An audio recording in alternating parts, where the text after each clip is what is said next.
এই নদীর পানি দেখে মনে হতে পারে কেউ যেন পাহাড়ের বুক চিরে ঢেলে দিয়েছে রংধনু। কোথাও টকটকে লাল, কোথাও সবুজের নরম ছায়া, কোথাও নীলের গভীরতা, আবার কোথাও হলুদের মায়া। কলম্বিয়ার কানো ক্রিস্টালস এমনই এক নদী যাকে দেখে অনেকের মনে হয় এখানে প্রকৃতি যেন এঁকেছে নিজের হাতে সবচেয়ে সুন্দর ছবি।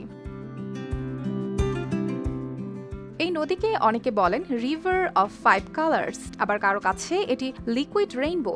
তবে নাম যাই হোক, কানো ক্রিস্টালস সাধারণত কোনো নদী নয়। কলম্বিয়ার সেরেনিয়া দেলা মাকারেনা অঞ্চলের দুর্গম পাহাড়ি পথ ধরে বয়ে চলা এই নদী প্রায় ১০০ কিলোমিটার লম্বা। চারপাশে পাহাড়, ঝর্ণা, পাথর, সবুজ বন ও নিস্তব্ধ প্রকৃতি মিলিয়ে জায়গাটি যেন ধরে রেখেছে এক অদ্ভুত রহস্য। সবচেয়ে আশ্চর্যের বিষয় হলো এই নদী সারা বছর এমন রঙিন থাকে না। বছরের বেশিরভাগ সময় কানো ক্রিস্টালস দেখতে সাধারণ নদীর মতোই, স্বচ্ছ পানি, ধূসর পাথর, শান্ত স্রোত, সবই যেন খুব স্বাভাবিক। কিন্তু বর্ষা শেষে যখন পানির গভীরতা ঠিকঠাক হয় তখনই শুরু হয় আসল জাদু। জুলাই থেকে নভেম্বরের মধ্যে নদীর বুক রঙের উৎসবে মেতে ওঠে।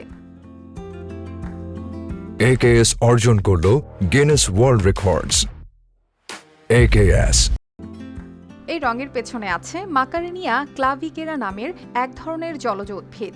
বর্ষার পানি পেয়ে এই উদ্ভিদ দ্রুত বড় হতে থাকে। স্রোতের সঙ্গে দুলতে থাকা লালচে গুল্মগুলো দূর থেকে নদীর পানিকে লাল, মেজেন্টা বা বেগুনি রঙে রাঙিয়ে তোলে।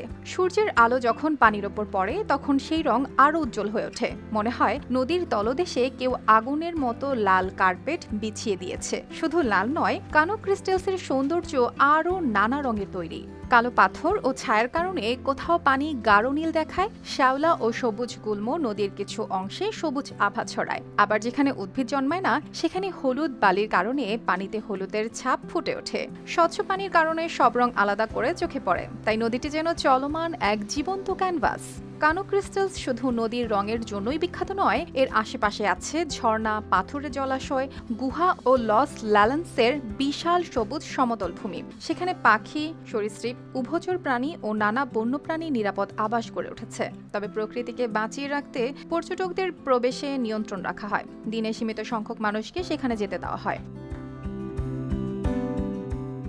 একসময় রাজনৈতিক অস্থিরতা ও নিরাপত্তার ঝুঁকির কারণে এই এলাকা পর্যটকদের জন্য বন্ধ ছিল। পরে আবার খুলে দেওয়া হলে কানো ক্রিস্টালস হয়ে ওঠে দুঃসাহসী ভ্রমণপ্রেমীদের স্বপ্নের জায়গা। দুর্গম পথ, পাহাড়ি বাতাস, স্বচ্ছ জল ও রঙিন নদীর ঢেউ সব মিলে এই জায়গা শুধু চোখে দেখা যায় না, মনে গেঁথে যায়।